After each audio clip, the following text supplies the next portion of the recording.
Hey there everybody, welcome to another episode of Bert's Bike. Today I'm going to take you through my Triumph Bonneville T100.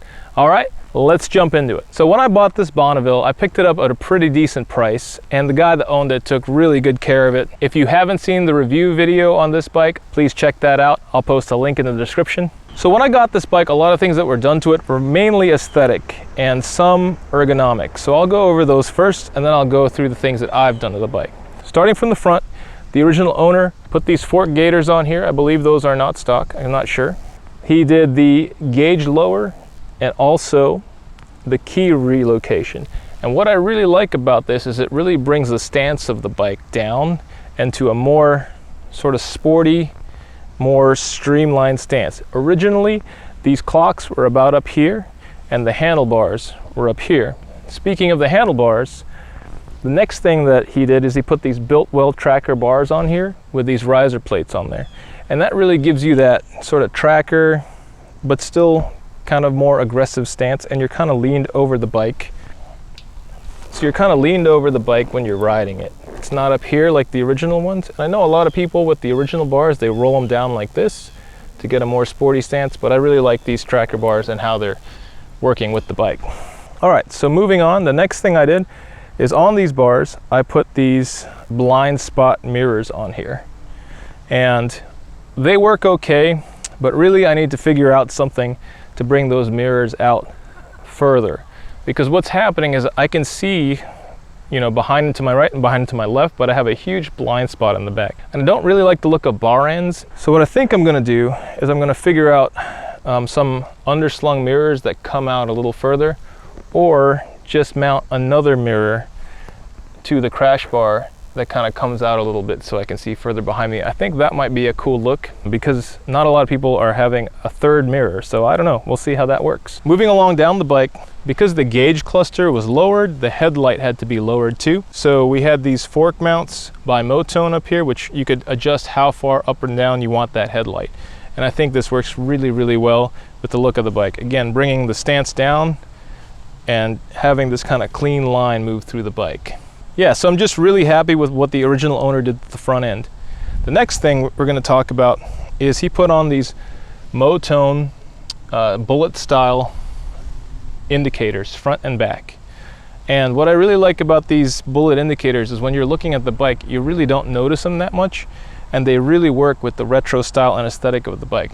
Now, I'm actually a big fan of the original indicators that came on this bike that were the spaceship kind, but I think as I customize this bike more and more, I'm really liking the sleeker look that those Bullitt indicators bring to the table. So the next thing is the Motone tail tidy kit. I really love how this cleans up the back end of the bike and just really makes it very, very cafe looking. And also, I guess this Motone LED light as well. I think it really just adds that cafe racer look. Now, I'm actually a big fan of the way the bike came when I bought it. It was a lot more slim than the way it is now.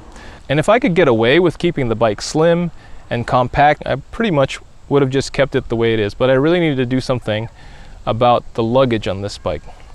If I was just going out on camping trips by myself, I probably could have gotten away with that and just maybe 1 or 2 bags. But because I make videos for YouTube, I really needed to figure out a way to get all my camping gear on there, my tent, clothes, and some food and some cooking stuff. So if you haven't seen the video on my camping gear, please check that out. That's in the description as well if you're interested. So the first thing I added were these SW Motech crash guards. And I really love the SW Motech crash guards because they hook up to 3 places on the bike. So that gives you a lot of rigidity if the bike were to take a fall. So these crash guards really add an extra layer of protection, but also more importantly for me, add some different places to mount things to. Speaking of mounting things to, the next thing I did was I bought these Motone Pannier racks. And these really come in handy because they really get your bags away from contacting your shocks and your swing arm. Now, if you're just going on some short trips, you can throw some saddlebags over and they'll probably be fine just resting on the shock.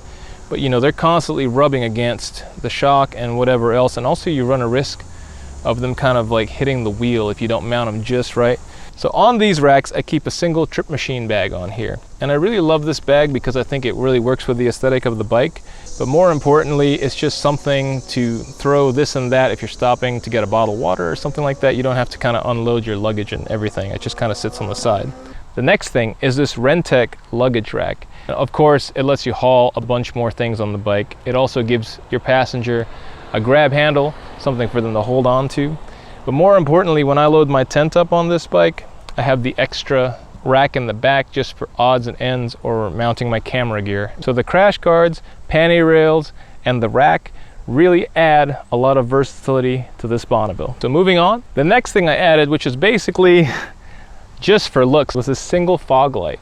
And it's only on one side, but I really am a big fan of the old school cafe racer single fog light look. And I just had to have it, and I just found a really good light that I could put on there. Mounts super easy and adds an extra layer of aesthetic to the bike, but also gives me a little bit more visibility at night. And because the headlights are sort of staggered like that, a lot of people in traffic do notice you a little bit more when you're coming head on because they're not quite sure what's going on with the bike. They're like, why is there only one fog light? So yeah, I really love that aesthetic, and every time I pull up somewhere and meet some other bikers, I always get compliments on how they love that single fog light on this. Also, the other thing to mention is this beautiful Motone seat. It is the Motone, I think the slammer seat. I'll put a link to that below. The last thing on this bike is the skid plate. I just released a video on that, how we had to put that skid plate on. And the skid plate that I found was actually from R&G Racing, and they make a really good skid plate. So the challenging thing about putting a skid plate on this bike is there's a lot of skid plates available for the Bonneville, but it's either you have the skid plate or the crash bars, and you very rarely see bikes with both of them on. And because of the way the crash bars mount, that's where the skid plate would mount too. So what I had to do was literally cut away that skid plate and make it fit, and so I think we did a pretty good job overall. So my long-term plan for this bike is to kind of make it just a utilitarian all-around travel slash off-roader. So the future mods I want to do to this bike, you know, would be maybe add some suspension front and rear to just give it a little bit more height, change out the pipes to something that sounds a little better. Now I really like the pea shooter look, and I really think that's classic Bonneville, but I might get something that looks similar, just maybe something a little louder and with a little bit more tone, and put some more aggressive tread on the tires. And if you have any suggestions of what good suspension would be that without breaking the bank, I'd be happy to hear those. Please leave that in the comment below. So I think that'll really add some versatility to the bike, but it'll also make it a little bit more focused to where I want it to be. Road motorcycle that has some off-road shops. All right guys, that's about it. Thanks for tuning in and checking out my T100. Please like and subscribe, leave a comment below, and I will catch you on the next one.